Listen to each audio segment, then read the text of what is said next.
What's up, everyone? Welcome to In Love with Horror, your destination for all things horror. And today is a very special episode. We got a special guest, y'all. He is a producer, writer, director. Recent film that just came out is Older Gods. Quite amazing psychological thriller that we liked over here on In Love with Horror.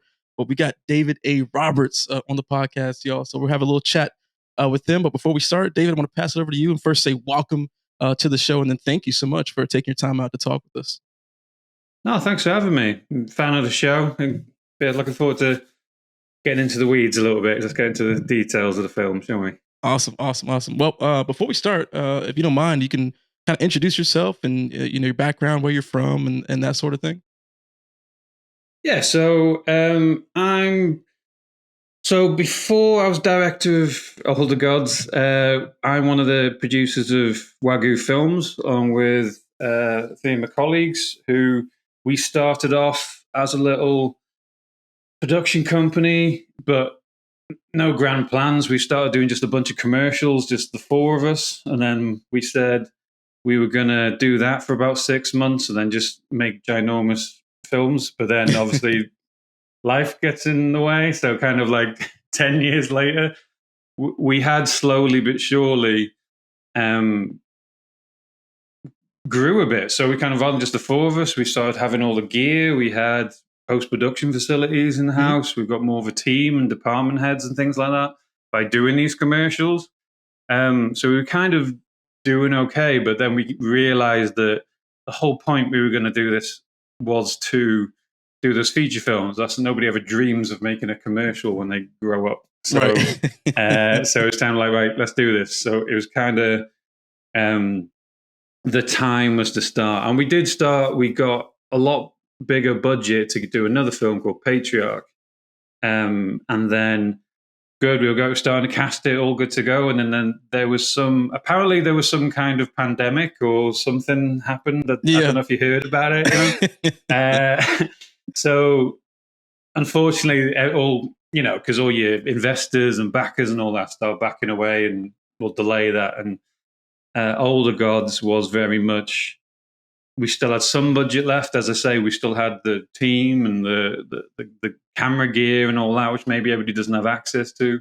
Right. So we're like, what can we do? During COVID, with a small budget, usually you start thinking, okay, so it's in the middle of, we need something in the middle of nowhere, so there's not loads of people. We need to have somewhere we can house a small crew and things. And obviously, if anybody's seen Older Gods, it all takes part in a little cottage, where that was kind of by design a little bit, to not just for making the good typical horror in the middle of nowhere, but also is what we could do in COVID. So yeah. So we were kind of proud of ourselves that we'd never kind of sat back and felt sorry for ourselves and wait until the next one and wait until the pandemic's out the way and all that. But we were just kind of, let's do this. And that was that's our kind of story, from going from, some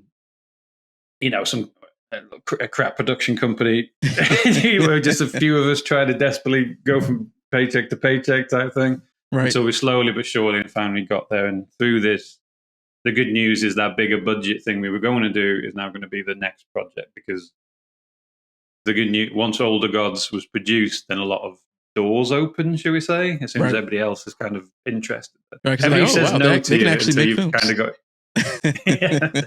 Everybody kind of says no to you until you've done your first film, and then everybody kind of pops up and going, "Oh, they're doing okay." And then so that's the good news of it. So for making a decision of just going, "Yeah, we'll do this." Don't know. And Older Gods are kind of a result of that, and a stepping stone to everything else coming up. Well, that's awesome. I mean, you went out, and it's a very inspiring story. You went out and you started from commercials. Did y'all make any like short films prior to the feature length? So we made a couple right at the beginning, but then it's just we got you just get busy with other stuff. So it was kind of, once we decided that, right, we've got to a place where the commercial bit's kind of looked after. We did a few short films on YouTube. You'll find one, if you look for Wagyu Films on YouTube, you'll see Wait, Afterlife, and another one called Embers. And what they were they're important stories. We enjoyed making them and we're very proud of them, but there is a part of practice in a way. Right. Even if you've made 1,000 commercials, for big brands, you still don't get to test all the things you got to do. So what we were able to do was take short films as a kind of test. So we'd make an excuse for Older Gods or one of these other films that we've got in the slate, so to speak. If there was something, or we need to film in the dark, to test this a lens or something, then one of our short films was very much filmed in the dark, Gotcha. Okay. Yeah. Yeah. Yeah. So just to prove we could do it, because even though it's strange, you're always gonna I'm always annoyed we didn't do it earlier because everybody moans that your gear is not good enough. Like the camera, Hollywood's got this better type of camera. There's always a better camera than the one you've got. Right. But creative people just do it. It doesn't matter what kind of camera you got. It's about the story. And if you got a good story, use it. I mean, the one we used, Older Gods, was obviously pretty good, but you should have done it years ago. And my advice to anybody thinking of making films that you can make small to get started, don't worry about the gear you're filming on. Just do it. You know what I mean? Right. That's why found footage was so good for so long. It's been milked a little bit now, but it gave everybody an opportunity to not have good camera. But the difference is everybody's got a pretty good camera in their pocket now. You know what I mean? You put your phone out, that camera's good enough compared to a camera from 5-6 years ago. Yep. Just get good sound. As long as you get a good sound person with a good mic, you can kind of forgive bad footage. Right. You can't forgive bad sound. So that was the only thing that annoyed me. We should have done it sooner, just from our own insecurities rather than because we had no excuse, really. So my advice to anybody is, if you've got an idea, just use the materials you've got. Do you know what I mean? And do it. And just go for it. Absolutely. Now, I wanted to get into some questions about Older Gods, but before I do that, did you want to share kind of a synopsis for Older Gods, and then maybe like what inspired that type of film? Yeah, so Older Gods is kind of everybody keeps describing it as kind of Lovecraftian, kind of descent into madness. But it's essentially the story's built around the character called Chris, who hears one of his oldest friends has disappeared, and as he's left him some notes and some research and things, that he was basically looking into some kind of apocalyptic cult. So when he goes missing, his friend Chris, who never believed any of this, and always, you've always got that friend that you think's a bit crazy. He just assumed he was a bit crazy, and when he disappears, he's a bit racked by guilt, and he goes looking for him. But then he does get tangled in with a cult. So that's about this. So it's kind of, so we wanted to do like a psychological type horror, someone that kind of makes you think the way, not give all the answers away sometimes, Sure. Which sometimes frustrates some people, other people kind of like. But there was also practicalities to it. So as I was saying, when we had to keep a budget low, and that film, in COVID, what could we do? We obviously had to be practical with the story that we could do. So it was more about keeping it small amount of characters, small amount of locations, because where kind of the story was inspired by I've always been a fan of things like Lovecraftian type story and cosmic horror. I like folk horror as well, like The Wicker Man and things, like anything kind of like a countryside in the middle of nowhere type thing. With bits and bobs of sci-fi in there, Some people have described as sci-fi. It's not really sci-fi, but there's cosmic elements to it. Right. So Older Gods is just a good excuse to put all those together, if that makes sense, in one kind of story. That makes great sense. That's awesome. Are there any recent Lovecraftian inspired films that you really like? Lovecraftian films, and rarely that, like one actually following Lovecraft stories, are rarely that great. So it's more kind of the ones with the kind of even like, I always think things like The Thing is one of my favorite films, but people say that's a sci-fi, but I see that as quite Lovecraftian cosmic horror. Because cosmic horror is the fear of the unknown, even though there is monsters in the thing, you don't know what it is and where it comes from, and that's always what's scarier to me. Like if I watch the thing, the creepier bits for me isn't the monsters part. The monsters part are really cool, but it's more the paranoia and the who's going crazy and who was the they're not sure who was the thing. That was the bit that was always the more interesting to me, should we say. So there's a film called The Endless, which I really like, which is a bit Lovecraftian. I don't know if you've seen that. Oh, I have seen that. No, that's awesome. Yeah. There's the Void is really great. Because we have you seen The Void? Yes, it's been a while. I've seen it before though. Yep. But we've been, a lot of people have been saying that we're a good, what do they call it, double feature with The Void, which I really like but The Void is very like a fast-paced million monsters, right? In a really cool way. I really like it, but it's just more. It probably does make it good because again, fear of the unknown. You don't know where these things are and what's happening, and there's usually some kind of cosmic god involved.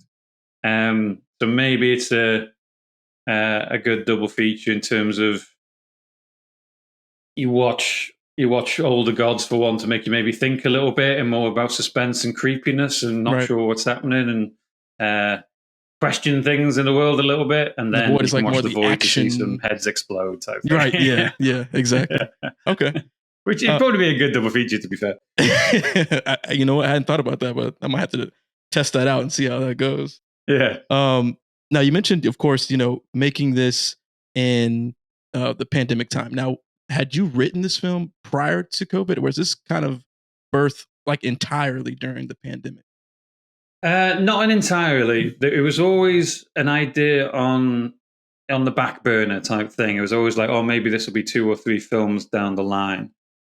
So when it came to the point where we had a short window to write, film, and produce Older Gods, I was very much, what we had was more of an outline of Billy, Chris's friend, the guy who went missing and left all this evidence, and kind of he was off on this investigation type thing, kind of hopping around the stranger areas of Europe and things like that, investigating this cult. It was kind of more his story, but okay. You kind of following him as, I suppose it'd be a prequel to Older Gods now. But that was obviously because that was like multiple locations and hopping around. But the idea there I quite liked in terms of, at the end of the day, it was kind of, I always wanted to I love the stories, which is like, is this real or is he going mad? So it was taking the concept of that really, and what happens afterwards. So if he goes missing, who's left to kind of pick up the pieces? What would they have? Where would they go to? And what would happen to that person along the way? And that actually seemed quite interesting. So when we were then working out in between lockdowns, where can we film? It was like, okay, so if we start isolating them so they fit, then it becomes more about paranoia and at the end of the day, it's a film about guilt as well, of kind of like survivor's guilt in a way. So it's kind of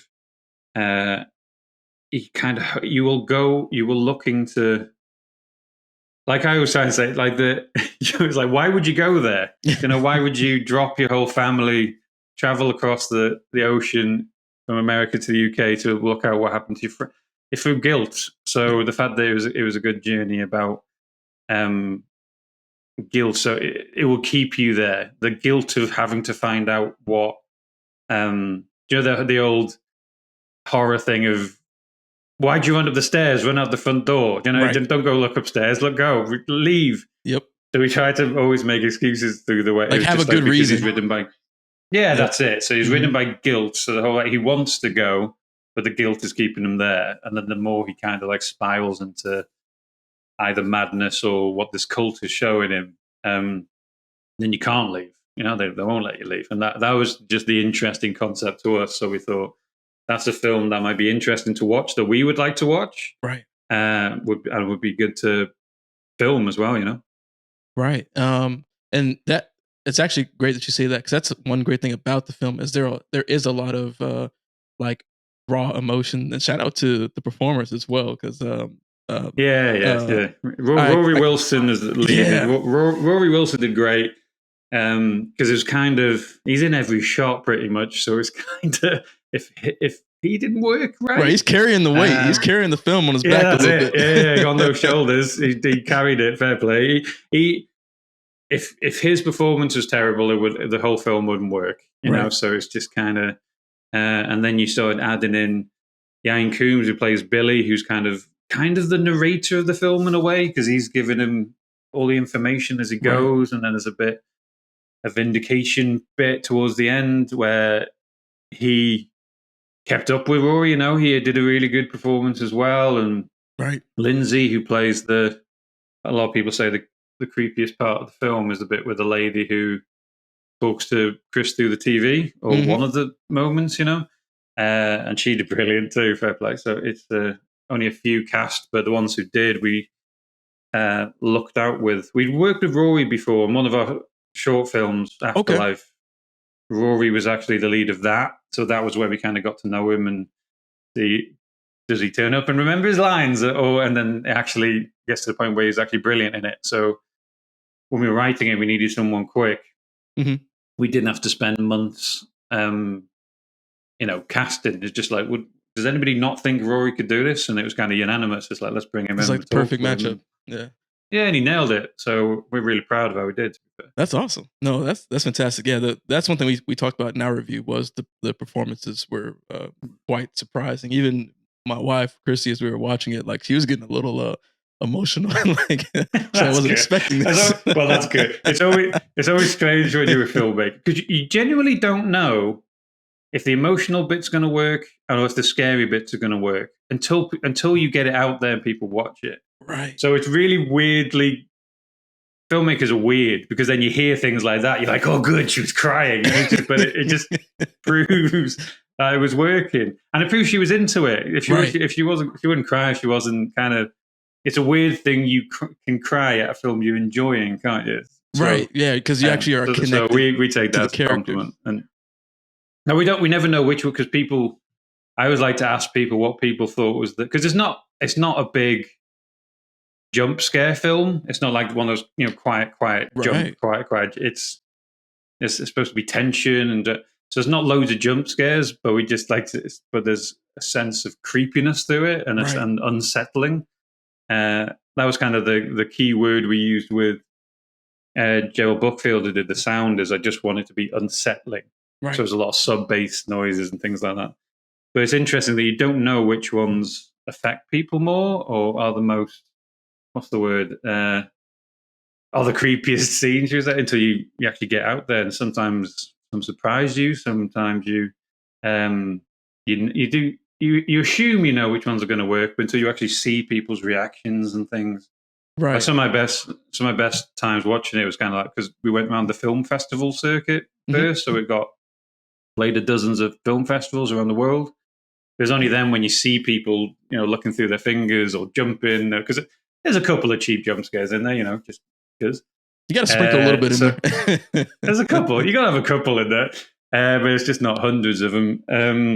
But that was really cool when you actually see people react to it. So, it's cool, Christy. Apologies if I got emotional, but that was the whole plan in the first. No, it was great. It was great. Like you said, it meant that she was actually invested and connected to the character. Yeah, that's the right word. Invested in it. That's right. Yeah. Now, that's one thing I did want to mention too. What we can go into was the small details with this film. I know prior to when we started recording, you had mentioned that you watched our review, and Christy had mentioned like the small details. Like one thing we noticed is like the evidence of what Chris is looking at from Billy was all like newspaper clippings and drawings and everything that felt very real and authentic, like to the point where we wanted to like pause and be like, okay, hold on, let's on that paper over there. We actually shot because there's a lot of material. So can you talk to you a little bit about like the details, like what went into creating the lore and then creating those set pieces? Well, actually, thanks. It did actually take a lot of time. And I was saying in your video, one of my favorite compliments I've seen through a lot of reviews was Christy saying how she saw other people just using like paper for newspapers, and it was just, I'll take that, because we did take a lot of, because even to make newspaper clippings, we have to buy newspaper and actually get it printed properly, and it's mainly down to a couple of guys really, where I kind of nudged them in the right direction. But there's a lot of sketches and things like that on the wall, which is supposed to be. I was thinking was when Billy's he's interviewing people in mental asylums, investigators, police people, and he's kind of sketching out what they're talking about. The people who say they saw something. Andy Sexton, our art director, drew all them by hand. They weren't done on a computer or anything. And photographed them. Our production designer Keith Lupton, he did all of the. There's a lot of like forensic stuff on the wall, like CSI photos and things like that. Yeah. He did a million photos of them. We had to do a lot of mug shots and things like that. A lot of and Andy, who did the sketches, actually did. Because it was COVID, we had to juggle a lot of jobs. Like everybody was doing 8 people's jobs. Because in that cottage, that was where everybody was housed as well. So you could only have the crew the size of people who could stay in that size. Oh, wow. Okay. Yeah. So but Andy did all of the makeup effects. So when you see, because a lot of the symbolism for the cult is kind of like this circle within a circle, and people are cut into their skins and things like that. And Andy did all those prosthetics. So it wasn't done by a huge team, 2 or 3 people. Did over a couple of months building up. Sticking it on the wall was good. There's a really cool photo of Andy. I'll see if I can find it, but of just like him just stood and looking at it, because there's so much stuff on that, but you don't actually see half of it on the film. Really? Wow. You have to tell him, which is kind of sorry about that one, mate. I knew that took you ages, but you can see it for a second, but it's out of focus. There's a lot of Easter eggs. If somebody does pause it and zoom in, they'd see some stuff. Okay. And there's actually once our next film comes out, which we're about to film, should be filming in the summer. Once people watch that, there'll be a lot of Easter eggs for that in Older Gods on the wall. Interesting. Okay. Awesome. Yeah. Okay. So a couple like names and things like that. It was a big thing, and then we had to. We've still got it all in. We've still got everything that we were thinking of one day, maybe like auction it off for charity and stuff like that. All the different kinds of pieces of art and things like that for fans of Older Gods. So maybe in the future, because there's a lot of it, and it's annoying, which is kind of there's so much that we didn't use, right? Because you can't linger ages on the stuff that's there. You could only really use the stuff which is. Again, when Billy's kind of narrating scenes, talking about what he did and what he saw, because you don't just want somebody staring at a laptop or whatever, it's just a cutting to what he's talking about. But there was a million things on there that we didn't use, or maybe we'll take some photos of stuff and post it. Yeah, I was going to say, I don't know if you guys would ever or have ever considered doing. I'm a big fan of like special like art books or collections or whatever. Yeah. I don't know if you guys would even be willing to do something cool where. Like you create this like almost book where it's supposed to be like a guidebook to the cult, and it's got all these photos and things. So we were going to. That was the whole plan. Keith, our production designer, it was his idea because he's a producer as well. Uh-huh.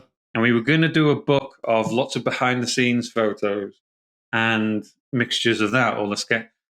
But the problem is, everybody on the shoot looked like crap because we were filming in the hottest day of the year, which was really... So everybody's in vests and shorts and flip-flops, all the crew. So it doesn't exactly look the most glamorous shoot in the world. But no, but we're thinking more rather than that, it's more the artwork and because we did storyboards for it and concept art, things like that. But that is on the cards. And I'd like to think we've got a DVD for coming out for Older Gods in springtime. But I think that won't be able to have lots of behind the scenes on it and things like that because of the deal we've got. But later on this year, we should have a special edition, which will have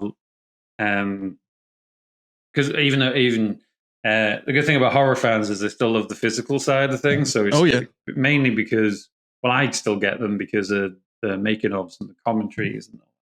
But Exactly. we were thinking of actually having something which is a nice book or booklet to go with some kind of special edition for it. So you never know.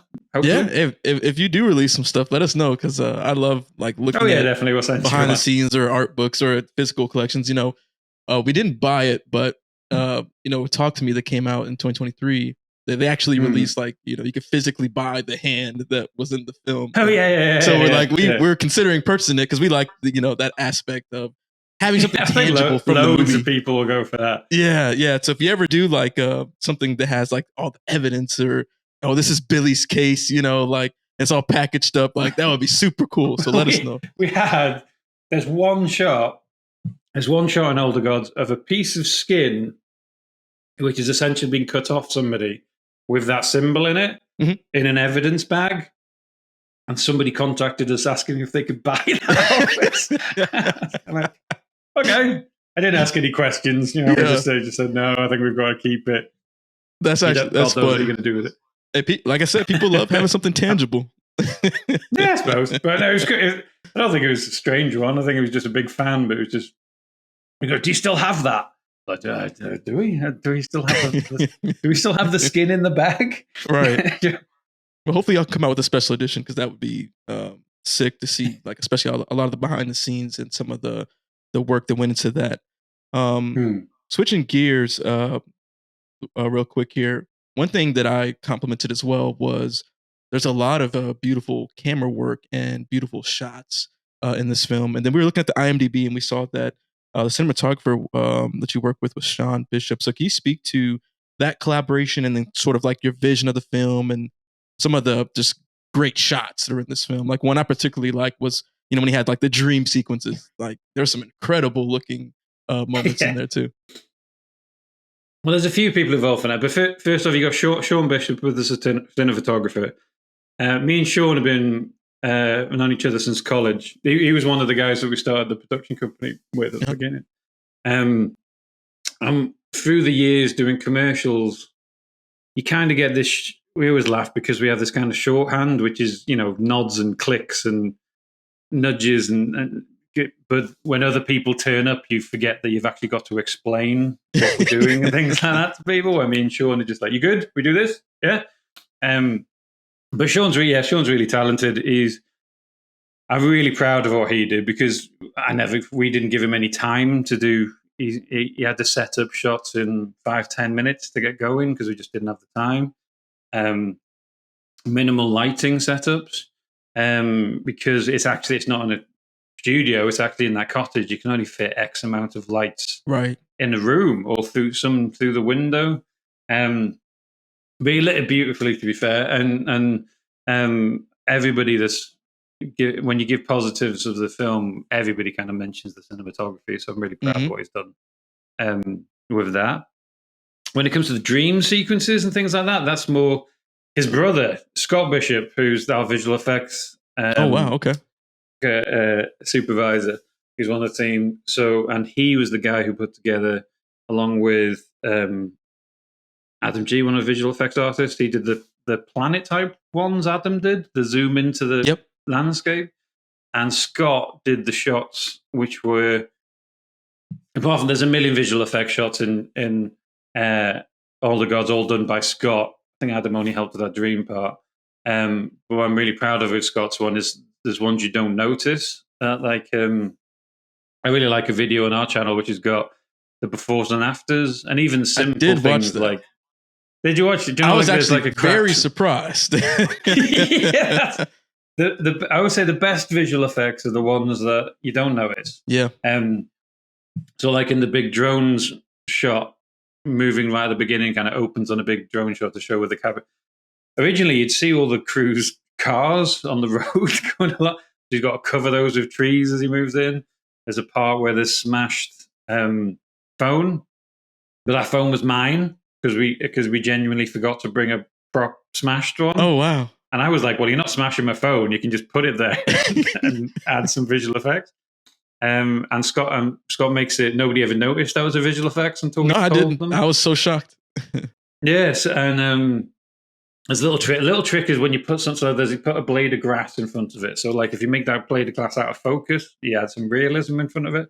Little bits like that is really what makes it. But the money shot, so to speak, is the guy in a big open landscape with either there's like a monolith thing beforehand, kind of marking him out, and then the money shot at the end is kind of this thing, this ginormous creature thing in the fog. That was all Scott. Scott is just one guy did that. Wow, that's impressive. Which I'm really proud of too. Yeah, and all the drone imagery that he kind of like shot in like the big open wide spaces. That's all Keith Lupton and the producers himself. And as I say, it's just everybody had to juggle a load of things, but they're the bits we're really proud of because once you get back to the, like after you've not slept for a couple of weeks and you get back and you start looking through all the footage, it takes you need 6 months or something to edit a film anyway. But as soon as you just see the footage, it gets you excited again after you're exhausted from the shoot. So if you get back from the shoot and everything looks terrible, that just must be the worst feeling in the world. So the fact that we came back, we were instantly really proud of what had been shot by Shaun and things like that. We were really happy. So, but yeah, no. Going back to how we work with Shaun, we don't. I say we have the luck of working together for years. So we kind of sit down, went through a story. I kind of storyboarded things a little bit to show him. Okay. We looked through some kind of looks, in terms of we picked up a couple of films. So, and the good thing with Shaun is I need to show him 2 or 3 things, and he's like, got it. And then as we were filming it was like, when you look through the monitor, and I remember one time going to show, oh, sure, that's like that shot I showed you 3 months ago. Brilliant. And it was like, yeah, yeah, that's my job. I get. So yeah, no, really, really proud of how the film looks and things like that. Because obviously it's a low budget, but we were trying to make the film feel bigger than it was, and a big part of that is like production values and the way it looks. Yeah, absolutely. Definitely props to you and your team because I think it's one of the compliments we had gave in our review was I was actually surprised when we had discovered that it was y'all's first feature length. I was like, damn, that was the first one. Like, I was shocked because it looked really good. No, a lot of people are, to be fair, because a lot of people, you think, especially when they say your debut films, with no budget. Debut films with no budget are often the practice film. Like what we did with they do one film to practice, which you can't practice. Well, you can. I'm not encouraging people to just get in there and do what. Having a bad film is better than having no film at all. Do you know what I mean? Just get practice, so your next film will be better. But that's the thing. Our whole team had worked together a lot. We all knew each other. We're all best mates. So it's all kind of, we work with each other every day. So when it came to the point of we needed to make a film quickly, cheaply, but make it good, we kind of we'd had the practice. We weren't doing this from scratch. The only difference is we hadn't done a feature film narrative. We've made documentaries, we made music videos, we made commercials, we made short films. But having that hour and a half story, try and keep somebody interested, we never did. That was the only worry with me. Is I know it would look good. I know the visual effects would be good. We knew it'd be good looking, Right. But the trick is it just a story that people would be interested in and keep you interested for the whole film? That was the challenge, really, and that was the thing we'd never done before. Okay. So that was where editing came in. I think we got better at editing at the end, and you can kind of do little rewrites if a scene doesn't work, and the beauty of Billy's voice kind of narrating things, we can kind of change that later, right? Because there was an original script which was a lot different than what came out at the end, simply because there was a scene didn't work, or even though it's kind of a slow burn anyway, you still got to work on the pace and make sure you don't keep ramping up and then going down. And that's where the challenge was. It was for a debut film. So, but thanks very much in a long-winded way. Thanks very much. Yeah, absolutely, absolutely. You're very welcome. Now you mentioned like editing and some of the challenges of sculpting the film. So kind of with like the post-production aspect, and maybe even like during filming, were there any like creative decisions you had to make? We had to remove stuff from the film that maybe you really were hoping to keep in there. Like, what was that process like? And did you encounter that while making Older Gods? Yeah, but it's more from going back going back to being really proud of how it looks and everything like that, and how the cinematography is really cool. That can also be a really annoying problem, because when you get started and you do trailers or teasers and you show people footage, everybody's favorite shot was this shot which isn't in the film. Oh, It was wow. more. It was from us, because he originally turns up at the cottage, and then there's clues around this cottage of where all this pack of research was. He didn't come with it. It's more like he looks for it and finds it, and it's outside. There's like this creepy dead tree outside, and it was kind of in that. There's a really cool shot of this beautiful countryside, with a cottage in the background. Rory's walking up, and we're all high-fiving each other, saying how brilliant everything is. And then 2 months later, when I'm editing it, I'm like, this scene's rubbish. It doesn't work. It's slow. It's a slow bird, but this is too slow. Yeah. So if I chop this out and I just change Billy's voiceover to say, "You've got the package I sent you," that you instantly don't need that sequence anymore. So I had to, with the other producers and Shaun, I had to, roll up a newspaper and kind of hit them away, because they just wanted that shot in it no matter what. But to be fair, now it's kind of, they look back and it's kind of, you can't be precious. That's one thing I really learned, is you can't be precious when you're making a film. It's like, if it doesn't work, like that sequence, probably spent 2 or 3 weeks trying to make that sequence work. Gotcha. Where that's a problem from a debut filmmaker, I would say, is in the next film, something's not working. After a few days, it was like, take it out.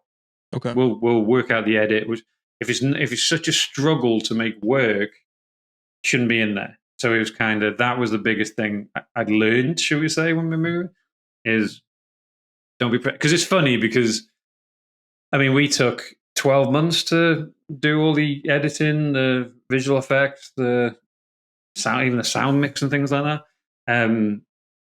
But in the first month or so, you you can't cut that out. That's brilliant. Look how that looks. 7 months later, you're like, cut it out, cut that out, get rid of it. I don't care.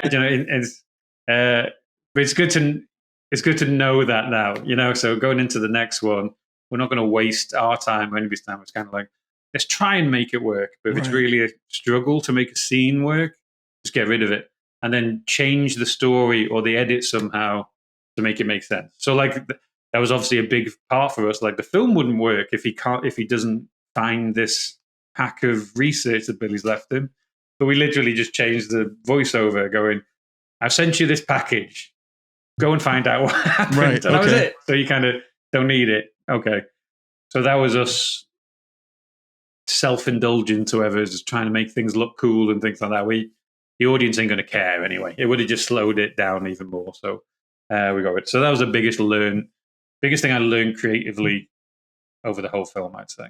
Okay. Not being precious. That's a great tip. And that's actually a great segue into the next thing I actually wanted to ask you about, because you already gave some great tips throughout, just our talk here. But for anyone that might be, listening or watching, who's interested in maybe even, writing a horror film or, directing one or editing one, what's some tips that you can give kind of in those 3 facets that will be good for someone who's either maybe just starting out or just even has the dream of one day, kind of being where you are? So the biggest thing, and this is, again, going back to my biggest regret of not doing it quick enough. And it always used to annoy me when you hear filmmakers go, just go and make a film. That's the thing, which is kind of what I was doing before, but I'll be a bit more practical. Because my brain was going, well, I haven't got 100 million to go and walk out with, and I haven't got the best camera in the world, and I don't know I can't get actors to work for free. So we'll go down the line as you do need to make something. But what you do is that space epic you've got, or that horror with 1 million practical effects or visual effects and things like that. If you've got this script that is your baby and your passion, you need to get into your head that is your, hopefully, second or third film. That is not your first. And that's not to say you can't do it. And just saying what you should do for your first film is practically use what you have. Mhm. So you don't have to pay for other stuff. Obviously you can do favors and things like that, or find actors, or if you get a little bit of budget, pay to the actors and things like that so they're more dedicated about it. What I'm saying is keep things minimal and use what you have. So what do you have? It's Right. like, okay, so I've got my dad, my dad owns a old rickety barn or something, and you just kind of like, okay, so we've got a barn that we can use. We've also got a car. We know 2 actors that would be in it. Write a film based around that. Which, it's like something creepy happens in this barn, and you're using this car to get there with 2 characters. That's what you need to do. So work backwards, because the worst advice I ever hear is when people say, no, write your dream script, write the passion that you have, and go for that, which is, they're right, but that should be your second. Once you've produced your first film, you then have this thing to give other people who are kind of, hey, great, what are you working on next? This. Your first thing, basically, because if you don't, you're always going to be hoping one day somebody will pay for it for me. And if you're a debut filmmaker, often you'll get laughed out the room. If you've got no track record, if you don't know anybody. And it always makes me laugh when you get some Hollywood debut filmmakers, but they've got Brad Pitt in their film. It's because they got an agent, and their agent is in the same agency as Brad Pitt. So a debut filmmaker has the opportunity to talk to him, and then somebody gives them a load of money. You haven't got that. So the difference is, what horror's brilliant for, and that's why I'd always say do a horror first, is it's the only genre where you don't need a star in it. The concept is the star, the monster's the star, the villain's the. Do you know what I mean? So you don't. Exactly. I think if you named your top 10 favorite horrors, I'd guarantee that there's not a lot of big stars in there. Through the years anyway. And even things like like you mentioned, Talk to Me before. Huge film, big budget, it was A24, but is there anybody in it that we know? No, apart from. So horror's really good for that. So you don't have to worry about getting a star in. And then look at what you've got. Even if you use your phone, I would say if you've got any money, use that money for good sound, so the sound's good, or use ADR afterwards to record over the sound. ADR is that when you record the voices afterwards. And right backwards. So if you've got, for some reason, you're just a house, just concentrate on your whole film takes part in that house. And weirdly, you write it quicker because you've got so many, I've got other scripts of bigger films of loads of casts, and that takes longer to film because it's less to the point, less focused. So as you're writing, you can literally go, I've just brought in a character to say a line. You're like, okay, I can't afford another character. Let's get rid of him. Let's make sure this lady over here says that line instead, who I'm already using. So you kind of write, I would say, write for practicality, not creativity. Does that make sense? So then it does. But once you have the story, you can be as creative as you want and make it look good. Then work out how it's going to look and how cool it's going to be, what music you're going to have on it. That's my biggest piece of advice, is for anybody writing that screenplay. Keep writing it, but it will be your second, third, or fourth, maybe 10th film, Right.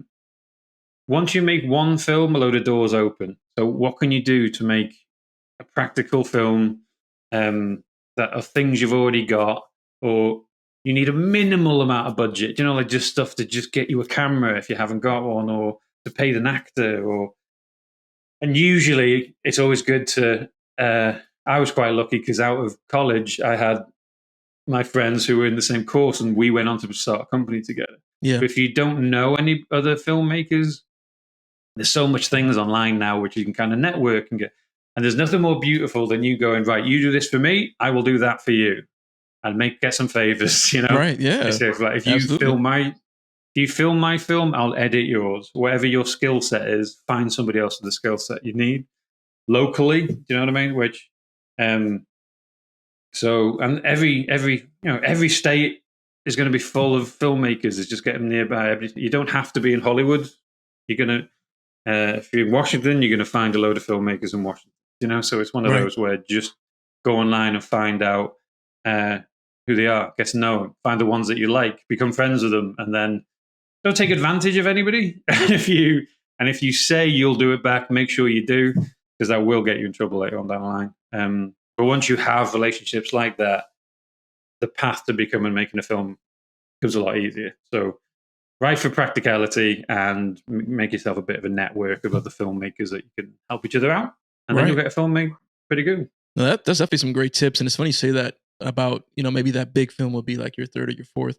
Because sometimes when I watch some directors interview, sometimes they do mention when that film comes out, they'd be like, "Man, I've been thinking about this film for the last like decade. The last 15 years. I've always wanted to make this particular film." So they probably were sitting on that for a very long time. It just we're waiting for the right opportunity to develop. That's right, and you got to get the trust. And when you get to the point where you do need other people to fund your films, you need a bit of clout. You need a bit of, what's the word, kind of negotiating room. You need to be the person who goes, well, I don't actually need you because I can. You're bringing something to the table to show. Exactly. Yeah. So, and when it comes to people actually going to give you some investment for your bigger film, all they're going to say to you is, what have you done before? Yep. So if you're kind of like, well, I've not made a film before, but I've got the script. It's only a budget of $10 million, and you kind of okay, good luck. So it's one of those where I always recommend if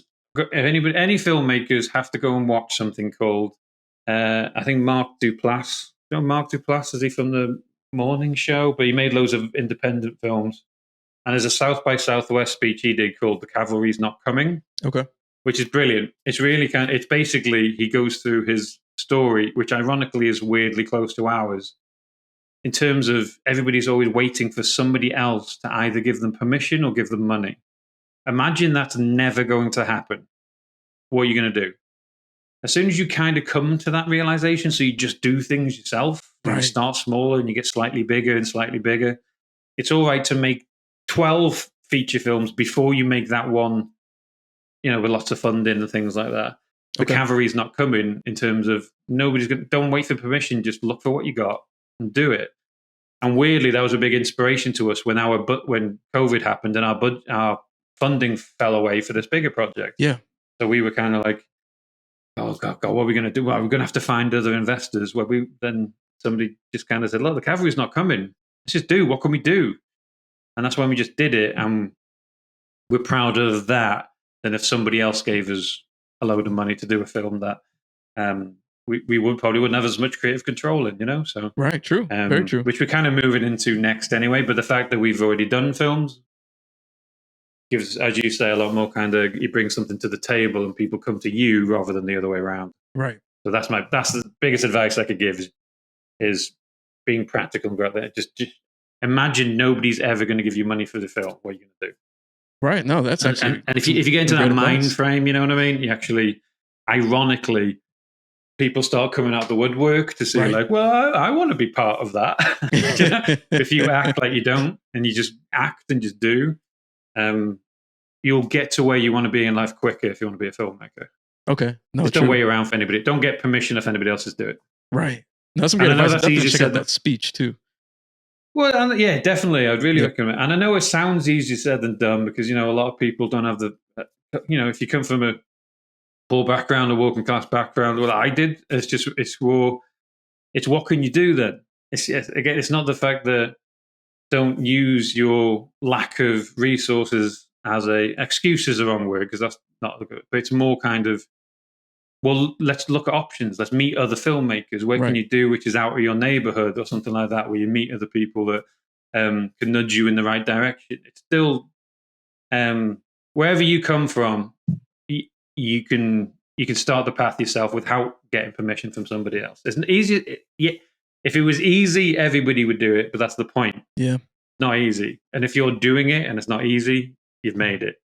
Right. That makes sense. It does make sense. And that's some great advice, man. That definitely, if anyone's ever listens or watches this who, is applying that limitation to themselves, I think that's the kind of advice they would need to hear to be able to push past that thought process and actually just go out and make something. Yeah, you'd be surprised. And then I always think, because then that's when your creativity comes out, because you're not like bigger budget films, they throw money at the problem. were low budget films. They've got to come up with a creative way of problem solving, and that is always the final thing is always better than whatever they.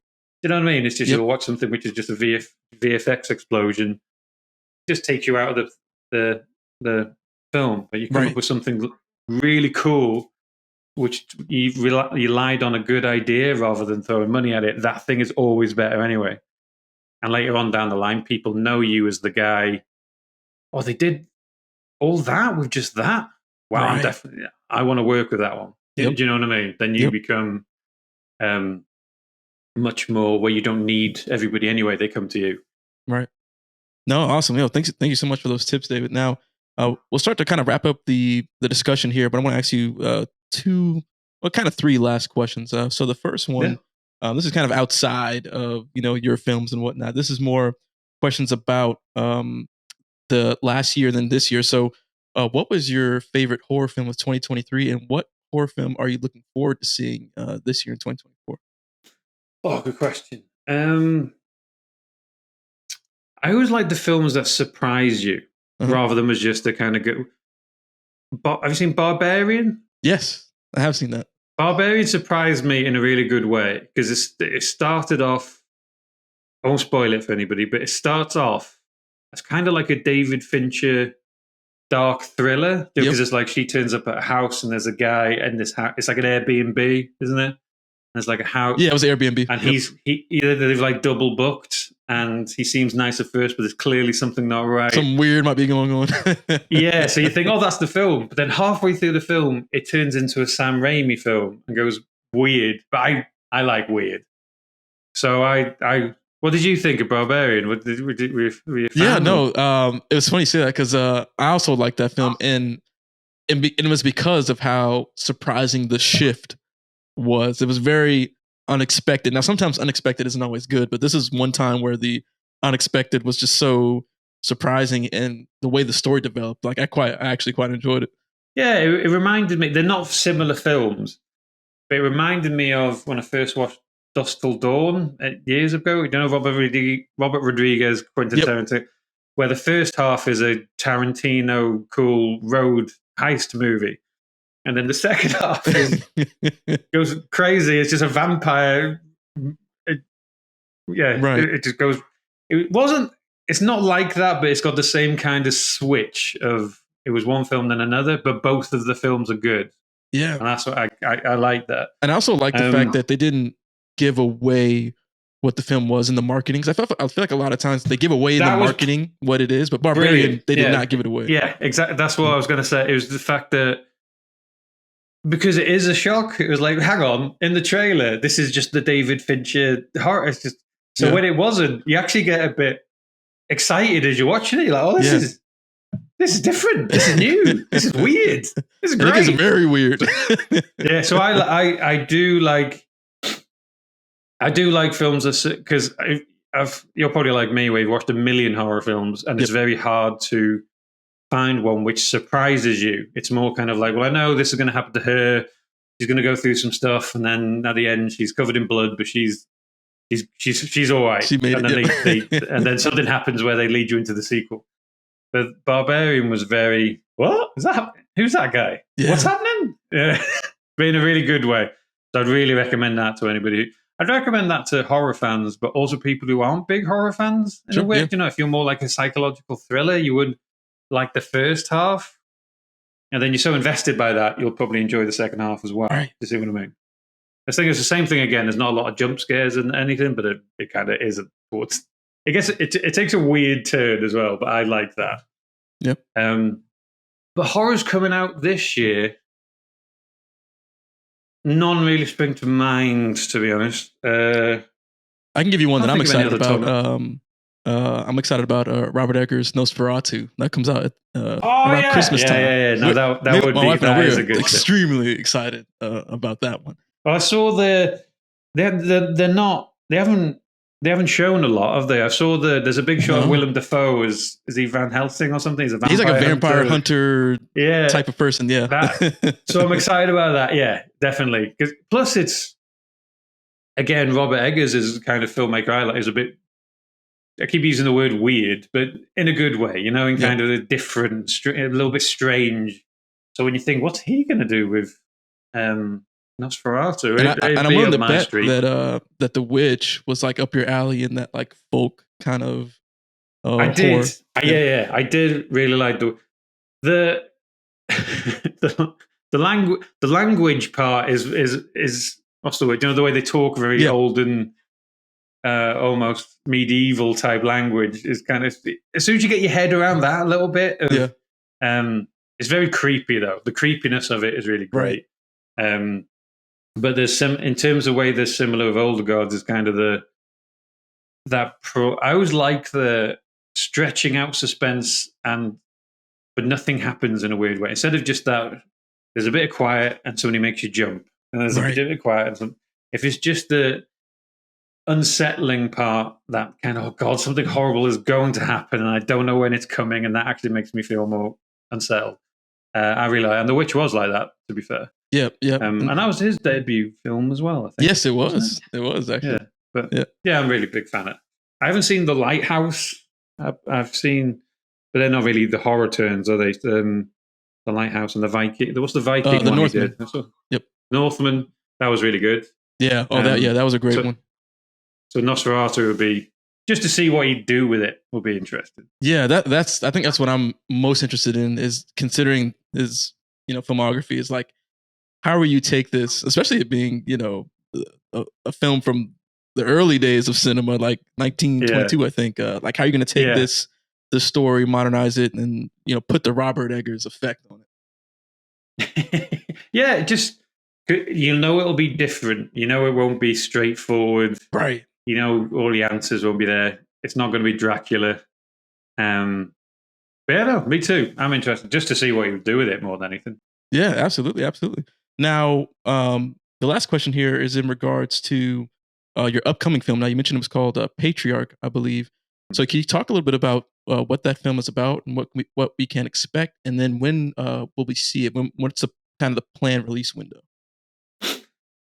Okay, so Patriarch is it was that original film we were going to do before COVID kicked in. So the good thing is that the budget has come back. Because we lost all the budget because of COVID. But the good thing about All the Gods is all those people came back knowing that we could do it. And we're really excited about it. It's more of a sci-fi horror in a way, rather than a straightforward horror. It's more kind of on the lines of there's a little bit. I don't know if you watch Black Mirror. There's a little bit of Black Mirror to it as well. Mm-hmm. So it's like so it's kind of sci-fi horror. It's basically based around, so if you say 7 years ago, a kind of cataclysmic accident happened at this research facility that basically made a huge part of the country uninhabitable, kind of a quarantine zone. And kind of 7 years later, where they build a fence around it and make sure nobody comes in and out and nobody goes in it. And 7 years later, somebody who worked in that facility walks out without a scratch, not knowing where they'd been. So it's kind of then they're kind of interrogated all through the film to go, where they've been, what's happened, why is there not a scratch, where's everybody else that was in this facility? And as they're as they're going through an interrogation with him, things start going strange and bad in this quarantine zone, and he escapes to try and get back in. So the story is trying to follow them in a kind of a Heart of Darkness journey to go and get him back out. Gotcha. And what's happening and what is going on. And so it's kind of that. So it's kind of a bit sci-fi, but what's in the quarantine zone is very horror. So that's next. So we should be filming that. I think it's November, hopefully, if everything goes right. We're casting at the moment a bit more, should we say, well-known actors. But we also want to as well make another older god, at least film another older god-sized one just before the summer. Okay. So it's kind of like we want to get in the habit of every year or every couple of years, we make two films. One is for us, should we say? That is kind of the older gods one, which is kind of, and then one which is when we have partners, investors, and things like that, which is bigger budget, things like that, a bit slower. Only because we hate waiting. The fact that the bigger the budget and things like that, you have to wait to get going. And then post-production afterwards takes a long, long time. So it's one of those where you want to make smaller films. So that's the plan, really. Okay, no, that sounds awesome. I like the idea of that story, especially you mentioned the quarantine zone and what's in there is horror. Yeah, that definitely sounds like it's probably going to get a little weird and exciting. It's a little weird. It's a little bit. It's in terms of it's a lot faster paced. It's a fast paced one. It's more of a fast paced. It's kind of be a dark sci-fi horror thriller, more on the lines of something Black Mirror meets Aliens. Damn! Wow. Okay, that sounds awesome. There's no aliens in it, but it's more kind of the story of the genre of Aliens, should we say? And a team goes in and discovers stuff's not right, should we say?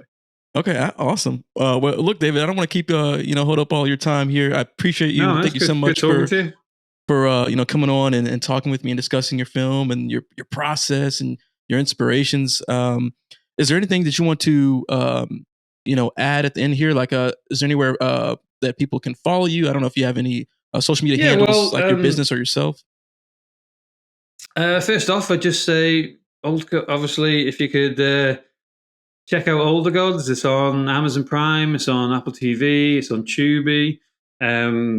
You can, if anybody's seen it, you could actually give it a review on IMDb. That's actually really appreciated. It actually helps with weird things in terms of nobody realizes that, say, if you're going to talk to certain streamers, they often ask, well, how many ratings has it got on IMDb and things like that. Not what the number is how many it's had. So that would support a lot. If you'd like to know, if you'd like to see some behind the scenes of Older Gods and behind the scenes of upcoming films, you can follow Wagyu Films on Instagram, YouTube, wherever the thing is. You'll be able to find if it's Wagyu with WAGYU Films.